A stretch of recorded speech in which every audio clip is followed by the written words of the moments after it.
많이 반갑습니다. 우리 하나님의 위로와 하나님의 은혜가 오늘 우리 사랑하는 모든 성도들에게 충만히 있으시기를 주님의 이름으로 축복하고 축원합니다.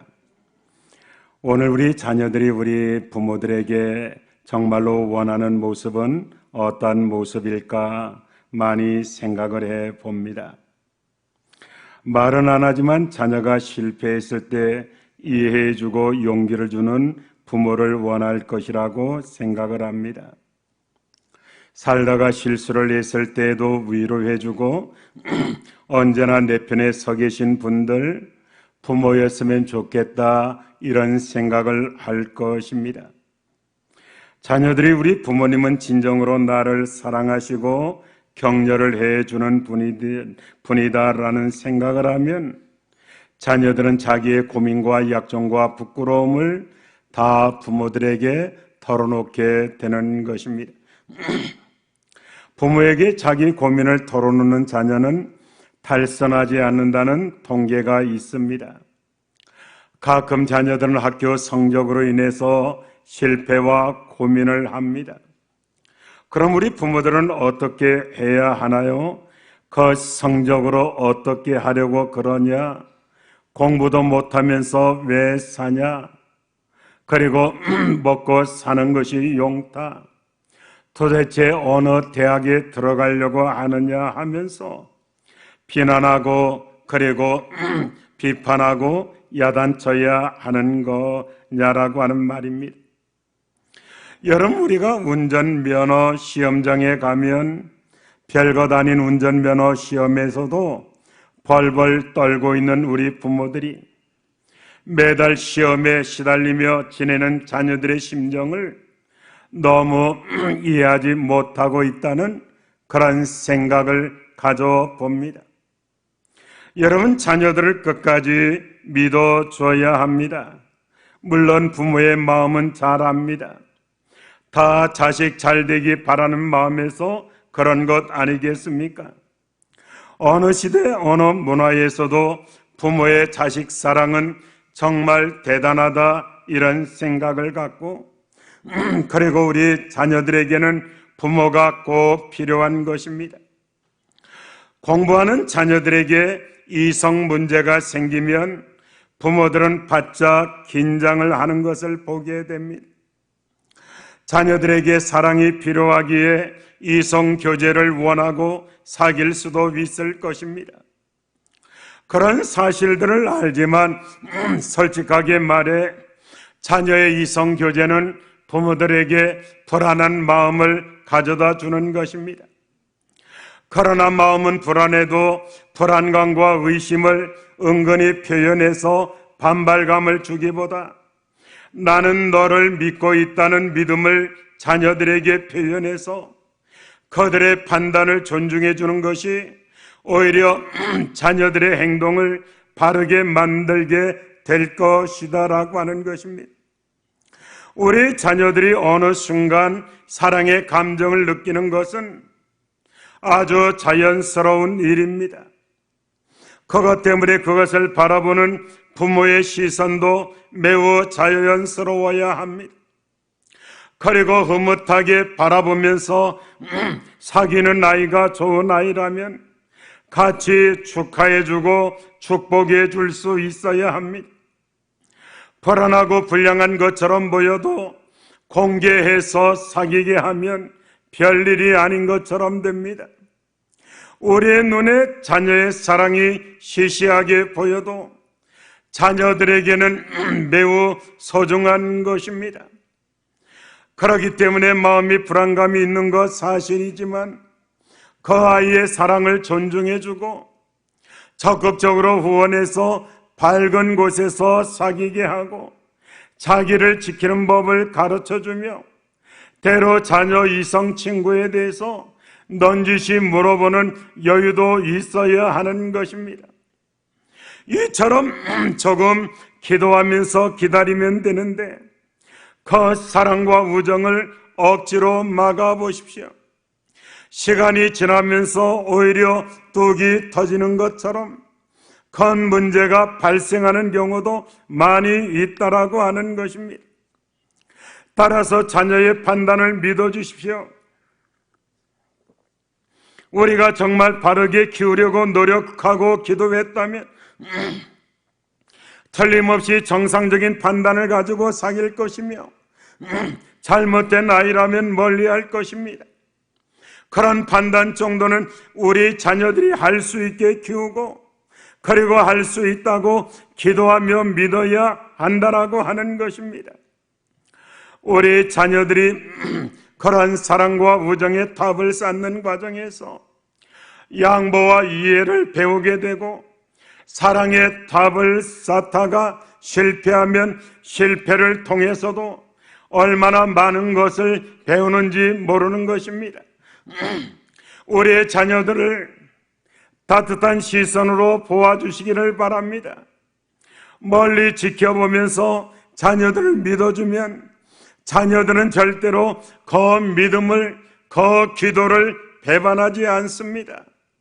성급한 판단으로 자녀를 의심하고 불신하면 자녀들의 마음과 정신이 병들게 되고 자녀를 믿어주고 그를 향해 따뜻한 사랑과 격려와 위로의 말을 해주면 그런 모습이 실패와 고난을 딛고 일어서게 하는 가장 소중한 에너지가 될 것이라고 하는 그런 말입니다.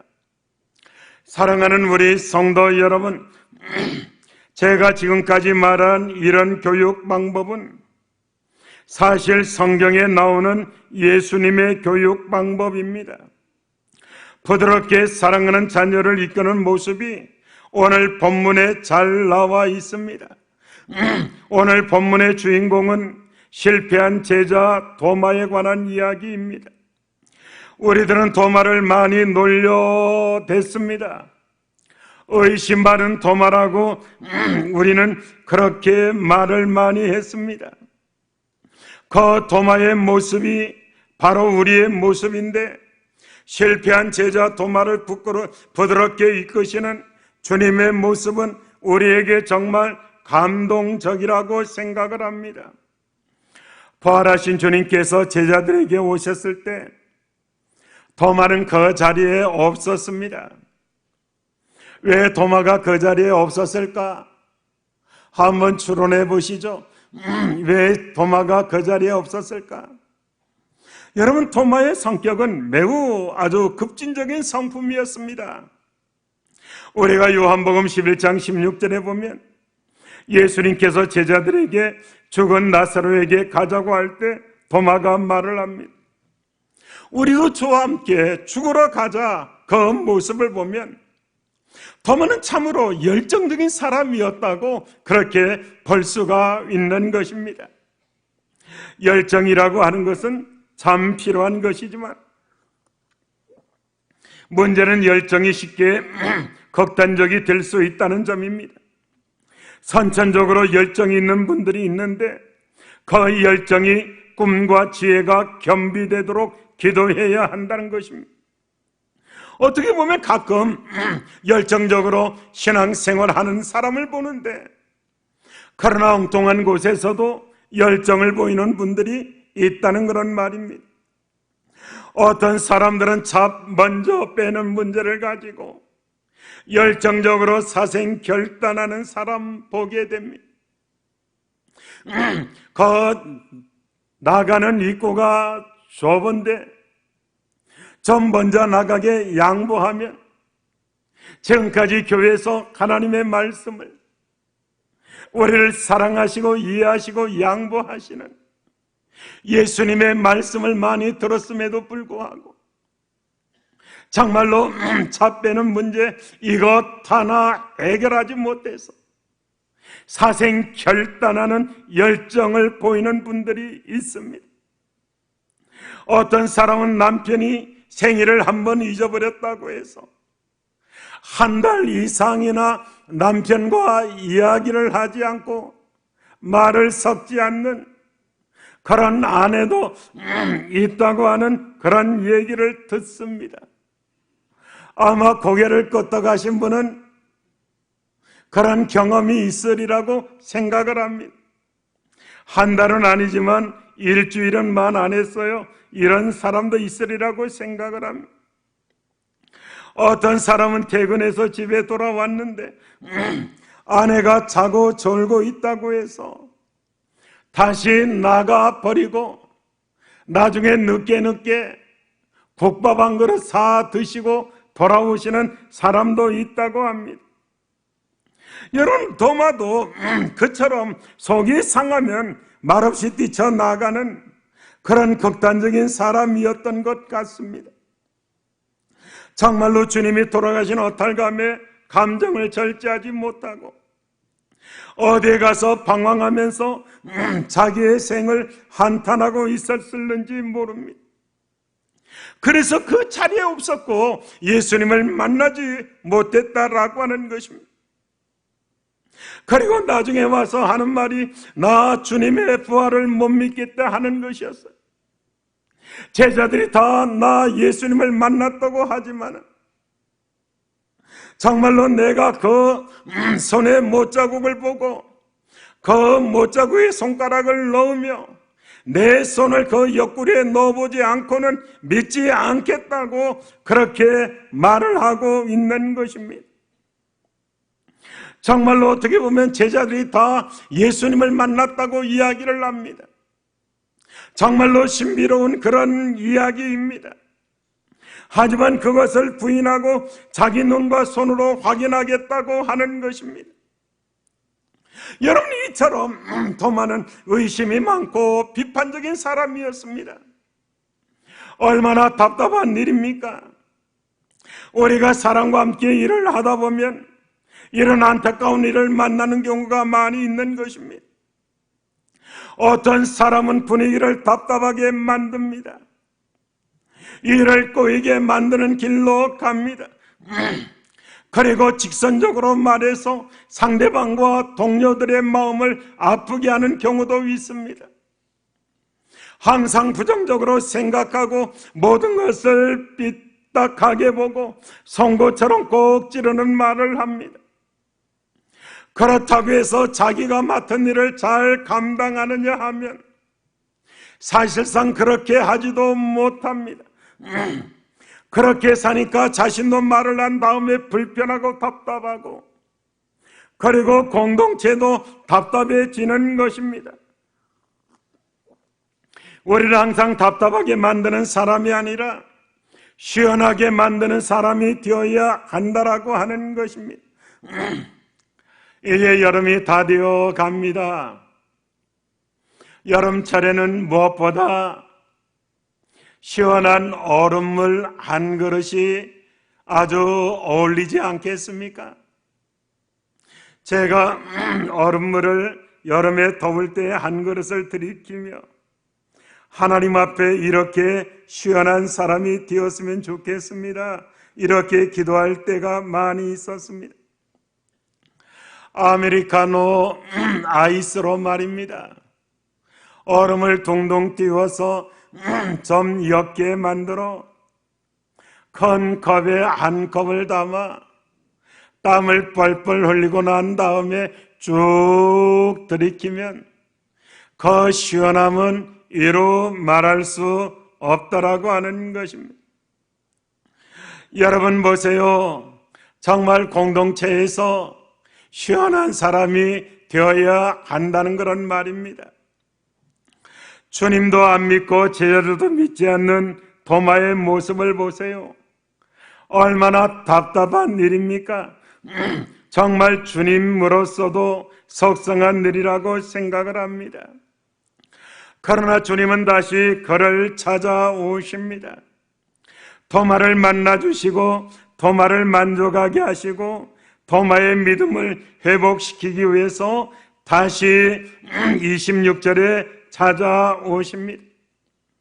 여기 26절에 다시라는 말이 얼마나 감동적인지 모릅니다. 연약해서 도마가 우리 예수님을 아프게 했지만 다시 예수님은 그를 찾아와 일으켜 주고 있는 것입니다. 이 장면을 보면 우리 주님이 우리를 어떤 모습으로 만나기 원하는지 알게 되는 것입니다. 예수님은 우리와 머리로 만나기를 원치 아니하십니다.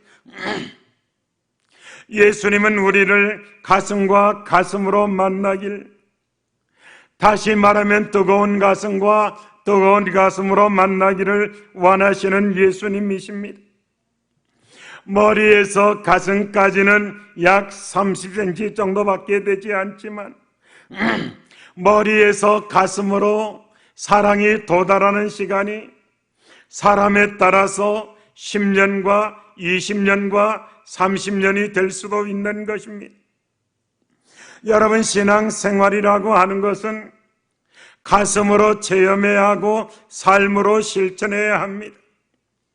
우리가 하나님을 믿는다라고 하는 것은 머리로 아는 것이지만 가슴으로 체험할 때 이것이 성령의 능력과 역사가 된다라고 하는 것입니다. 여러분, 이 장면은 실패한 사람을 일으킬 때 감정의 터치가 중요한 것을 보게 됩니다. 예를 들면 말입니다, 자녀들이 학교에서 매를 맞고 돌아와 그 말을 하면 어떻게 합니까? 선생님을 욕합니까? 아니면 매를 맞은 아이들을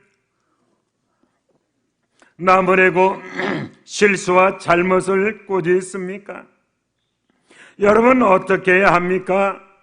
선생님의 매를 받아들이게 하면서도 자녀의 감정을 받아주는 태도를 가져야 합니다. 자녀가 그 일을 굳이 부모에게 말하는 이유는 자신의 감정을 알아달라는 그런 의미입니다. 바로 그런 아이에게 내가 맞을 짓을 했겠지, 그걸 가지고 뭘 그러냐, 더 큰 매로 더 많이 두드려 팼으면 좋겠다, 이렇게 말하면서 자녀의 그 상처에 더 큰 상처를 안겨줄 것입니까? 물론 맞을 짓을 했을 것입니다. 그러나 그 짓을 했는가 하는 것은 두 번째 문제입니다. 중요한 것은 먼저 감정을 위로하는 것입니다. 마음이 상했겠구나, 많이 아팠겠구나, 그리고 많이 부끄러웠겠구나, 그러나 지금은 좀 괜찮니? 상처를 어루만지면서 상처를 쓰다듬어 주면서 정말로 종아리를 그리고 맞은 부위를 부드럽게 마사지를 해 준다면 정말 1차적인 감정을 위로하고 그 다음 단계로 넘어갈 수 있기 때문이라는 것입니다. 이미 인정을 받았기 때문에 자신의 잘못도 순순하게 인정할 수가 있는 것입니다. 그러나 조급하게 자녀의 감정을 무시하고 어른 입장만 내세우면 교육이 안 된다라고 하는 것입니다. 자녀들도 대부분 꾸중 들었을 때 그럴 만한 이유가 있다는 점을 알 수 있습니다. 따라서 부모가 그것을 확인시키려고 하기보다 그 감정을 생각하고 위로한 후 아름다운 교육의 장으로 자녀를 이끌어낸 후 자녀들의 잘못을 깨우쳐 주어야 한다라고 하는 것입니다. 우리 교회가 아주 오래되었을 때, 저 위에 아직 교회를 건축하지 않았을 때 한 20년이 넘었을 것 같습니다. 그때 우리 교회에서 저 진주 교도소에 일주일에 한 번씩 그 스데반 교회라고 하는 교회에 예배를 인도하러 갔었습니다. 그 당시에 오충세 집사님이 계셨는데 그분이 잘 아는 여전사님이 마산에 계셨고 그분과 함께 일주일에 한 번씩 진주 교도소에 가서 그 예배를 드리고 간식을 나눠주고 그렇게 돌아오곤 했습니다. 근데 그 교도소, 그 스데반 교회에 누가 있었느냐면 아주 유명한 두목, 그러니까 김태촌이라고 하면 아주 유명한 그런 이 두목이 거기에 수감되어 있었습니다. 그런데 김태촌 씨는 그 안에서도 두목다운 그 행보를 했는데 휠체어를 타고, 그리고 그 뒤에 아주 어깨가 크고 덩치가 큰 친구가 휠체어를 밀면 앞에는 양쪽에 덩치가 큰 시커먼 이 두 친구가 그 앞에서 그 길을 가는 완전히 왕의 행차처럼 그렇게 예배에 참석하는 모습을 보았습니다. 예배를 드리고 설교를 마치고 그리고 간식을 나눠주면 김태촌 씨는 꼭 저에게 하는 말이, 목사님 저 고구마 먹고 싶습니다. 그 말은 다음 주에 고구마를 삶아오라는 그런 말입니다. 저 찌짐이 먹고 싶습니다 하면은 찌짐을 부쳐오라는 것입니다. 그러면서 그 얘기도 하고 했는데, 오충세 집사님 얘기를 듣고 저는 많은 생각을 했습니다. 우리 김태촌 씨가 어렸을 때는 덩치가 작았다고 하죠. 어디 조직폭력배의 두목이 될 만한 덩치가 아니었다고 합니다. 그리고 곱상하게 생겼다고 하죠. 그런데 어느 날 밖에서 동네 친구들에게 엄청나게 맞고 피를 흘리며 집으로 돌아왔다고 합니다. 그의 어머니는 그 당시에 술 장사를 하고 있었는데 매 맞고 피를 흘리며 돌아오는 이 태촌이를 보고서 위로하는 것이 아니라 오히려 더 세게 때려주면서, 앞으로 이렇게 맞고 돌아올 것 같으면 집에 오지 마라.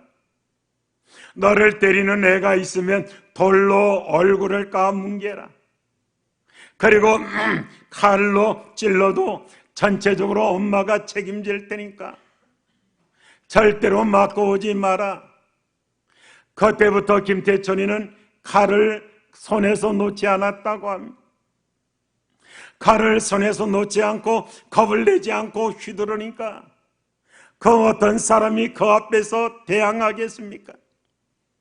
그래서 우리 한국의 최고의 조직 폭력배 두목이 되었고, 엄청난 실수와 잘못과 자기뿐만 아니라 다른 사람의 일생을 망친 그런 일들을 얼마나 많이 했는지 모르는 것입니다. 사랑하는 우리 성도 여러분, 정말로 우리는 이러한 일들을 생각하며 우리 예수님을 우리는 바라보아야 합니다. 예수님은 도마의 실패를 덮어주시고 그의 감정을 위로한 후 도마의 감정과 마음이 열린 것을 보시고 그 열린 마음에 필요한 한 말씀을 하십니다. 29절에 있는 말씀을 보세요. 너는 나를 본고로 믿느냐? 보지 못하고 믿는 자들은 복되도다. 이렇게 말씀을 합니다. 우리 예수님이 도마에게 진정으로 원하시는 것은 진정한 믿음의 회복이었다라고 하는 것입니다. 우리가 믿음 생활하다 보면 참으로 이해할 수 없는 신비로운 일을 만나게 됩니다. 어느 날 갑자기 내 사랑하는 사람이 내 곁을 떠나야 하는 이유를 정말 알 수 없고, 왜 잘 믿으려고 하는 나에게 이런 어려움이 있어야 하는지 그 이유를 알 수가 없습니다. 그래도 믿음을 가지고 사십시오. 어떤 상황에서도 하나님을 찬양하는 삶을 사십시오. 이성적인 존재로 지음받았기 때문에 모든 일에 납득이 될 만한 설명을 요구하지만, 그러나 설명되지 않는 신비가 더 많다는 사실을 인정하고 믿음을 지키고 하나님 앞에서 긍정적인 삶을 살아가야 한다라고 하는 것입니다. 여러분들도 잘 아는 오래전에 텔레비전에서 덕이라고 하는 드라마가 방영된 적이 있었다고 합니다. 덕이라고 하는 드라마는 이런 이야기라고 합니다. 덕이를 바라보면 무척이나 답답합니다. 가족을 떠나면 충분히 잘 살 수 있는데 끝까지 고집스럽게 가족을 지킵니다.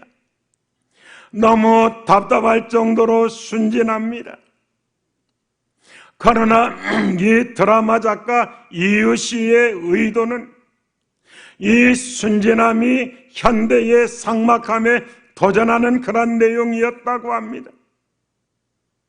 이 드라마 작가 이유 씨가 그 덕이를 쓰기 전에 수년 전에 사랑하는 어린 딸을 화상으로 잃어버리고 말았다고 합니다.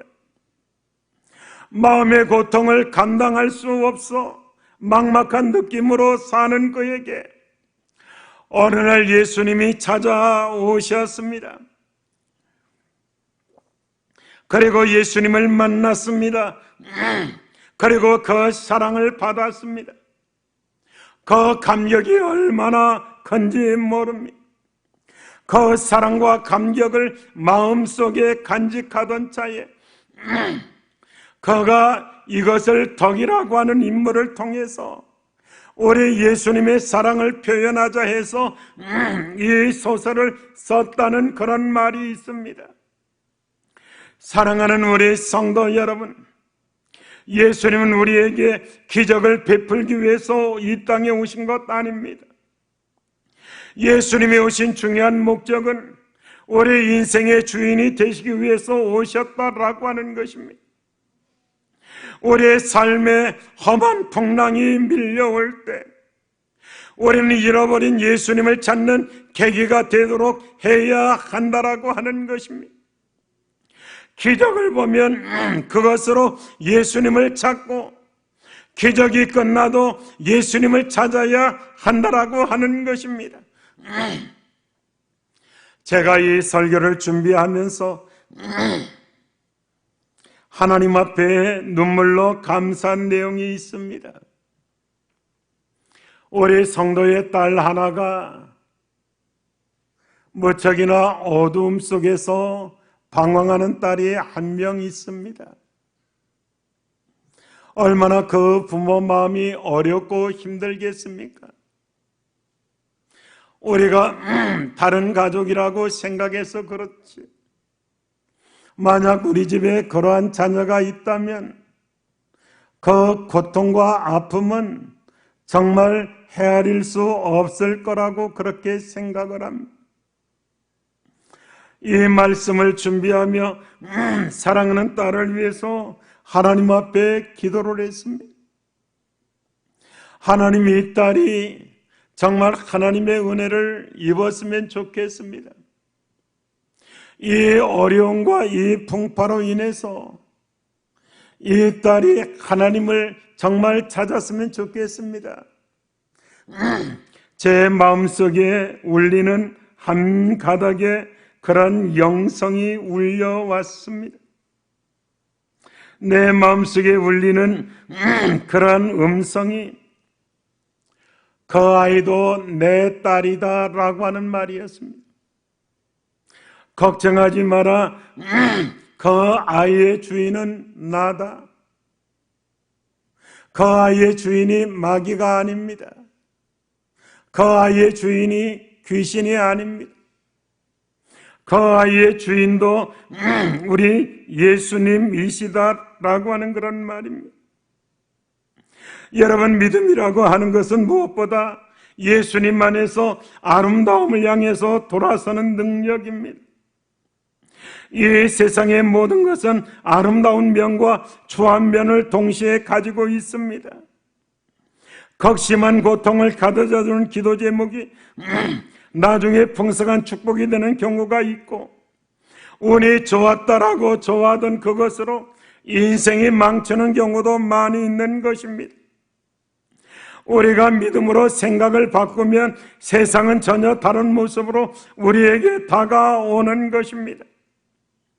어두운 밤에 보면 모든 사물이 검은색으로 보이지만 밝은 낮에 보면 모든 사물이 저마다 아름다운 빛을 뽐내지 않습니까?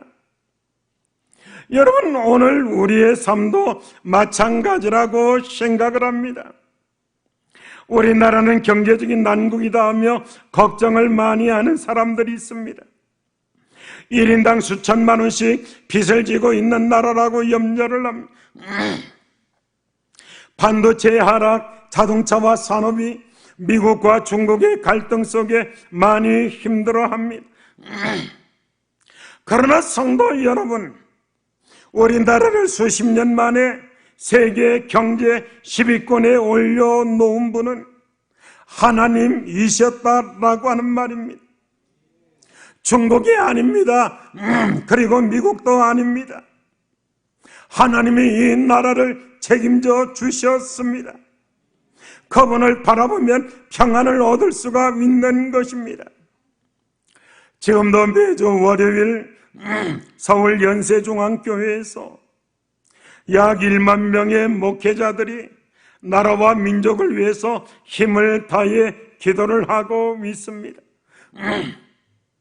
성도 여러분, 이러한 기도가 있는 한 우리나라는 무너질 수 없습니다. 여기 부산 그리고 경남에서도 월요일 아침 새벽 6시에 약 30명 이상의 목회자들이 모여 기도에 참석하러 갑니다. 저는 화장실 문제로 못 가지만 우리 집 사람은 아침 6시에 출발해서 밤 10시에 돌아옵니다. 성도 여러분, 희망이 있습니다. 기도가 있기 때문인 것입니다.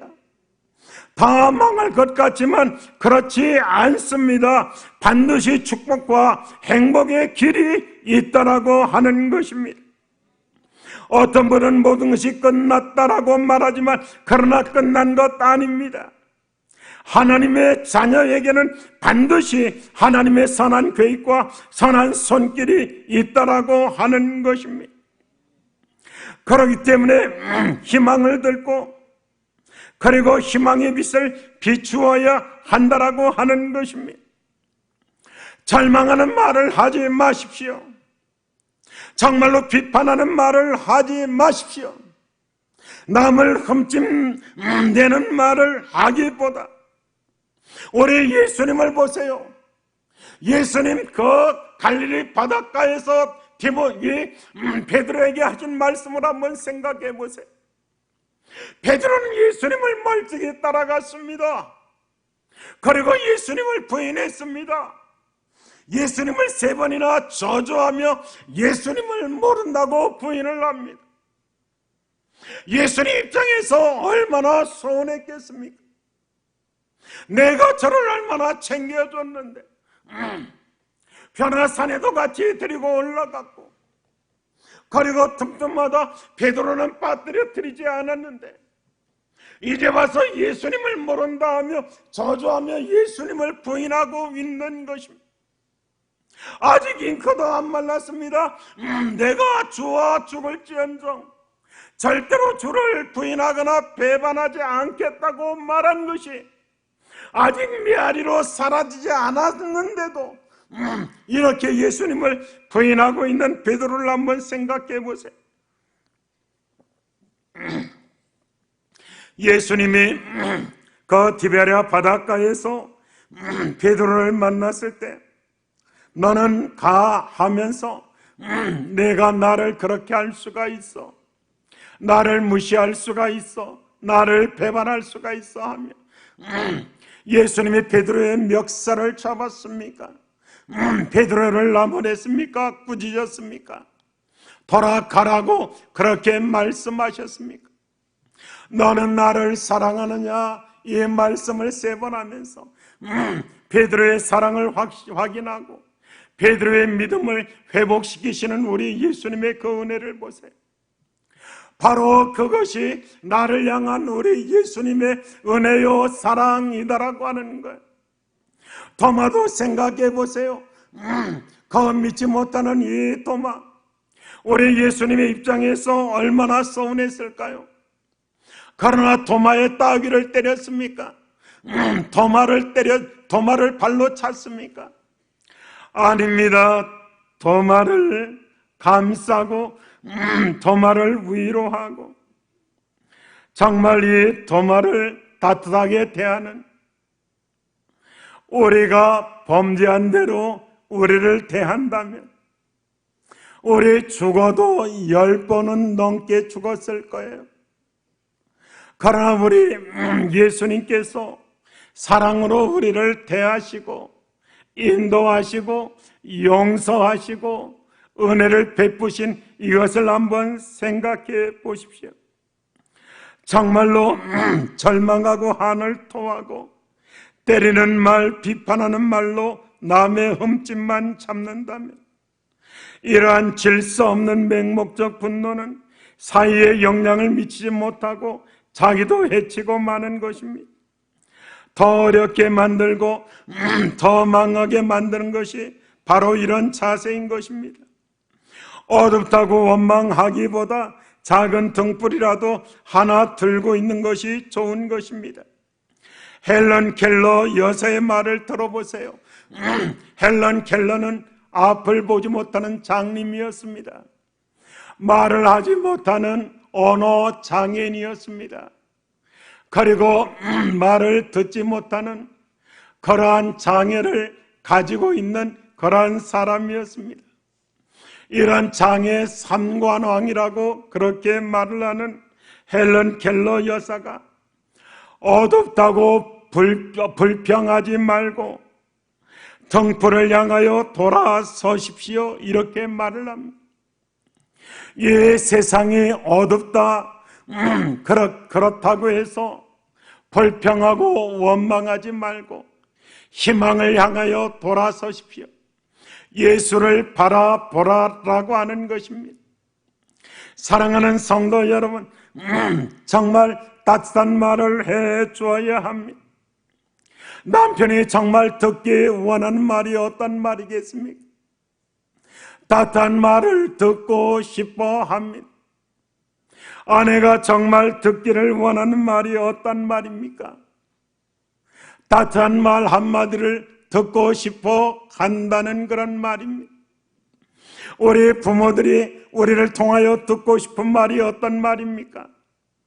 바로 그것은 따뜻한 말이다라고 하는 것이고, 우리의 자녀들도 듣고 싶어 하는 말이 따뜻한 말이다라고 하는 것입니다. 사랑하는 성도 여러분, 가슴이 따뜻한 사람이 되십시오. 그리고 따뜻한 가정을 만들어 가십시오. 따뜻한 말을 할 수 있는 사람, 따뜻한 행동을 할 수 있는 사람 말입니다. 병아리가 때때로 어미닭 품에 안기는 것을 파고 들어가는 것을 봅니다. 왜 병아리가 어미닭 그 품을 파고 들어갈까? 저는 두 가지로 생각을 했습니다. 첫째는 안전하니까 파고 들어가는 거예요. 오염이 오면 병아리들은 어미닭 그 가슴 파고 들어갑니다. 사랑하는 성도 여러분, 어떤 화재에서 닭이 불타 죽었습니다. 그런데 그 가슴에서 삐약삐약하며 병아리가 튀어나오는 것을 보고 놀랬다는 그런 글을 읽어본 적이 있었습니다. 여러분, 두 번째, 병아리는 어미 닭 가슴이 따뜻하기 때문에 들어가는 것입니다. 사람도 따뜻한 사람에게 모이게 되는 것입니다. 교회도 마찬가지입니다. 따뜻한 교회가 성장하고 발전하는 것입니다. 따뜻한 교회를 만들어 가야 합니다. 서로가 따뜻한 말을 하고 서로가 따뜻한 인사를 하고 격려를 하고 위로할 때 하나님의 나라가 이루어진다라고 하는 것입니다. 우리 예수님처럼 말입니다. 예수님이 나를 따뜻하게 대하셨습니다. 정말 우리가 그렇게 대하기를 원하신다라고 하는 것입니다. 말씀을 맺겠습니다. 사랑하는 우리 성도 여러분, 도마를 안아주시고 베드로의 등을 쳐주시며 격려하신 우리 예수님, 그 모습이 내 모습이었다라고 하는 것을 기억하고 우리 예수님 저주하며 부인하지 않았습니까? 우리 예수님 얼마나 많이 부인했습니까? 밥 직장에서 식사기도 할 자신 없어 그냥 눈 깜빡 감고 뜨면서 예수님 밥 줘서 감사합니다. 여러분, 우리 예수님이 그 기도 받으셨죠? 사랑하는 우리 성도 여러분, 정말 나 예수님 못 믿어 하면서 기적을 바라고 이적을 바랬던 그런 모습들, 그러나 우리 예수님 참으시고 우리를 사랑하시며 격려하신 우리 예수님을 바라보며 작은 예수로서 이 땅을 믿음으로 살아가시는 우리 모든 성도들 되시기를 주님의 이름으로 축복합니다. 축원합니다. 우리 다 같이 기도합니다. 말씀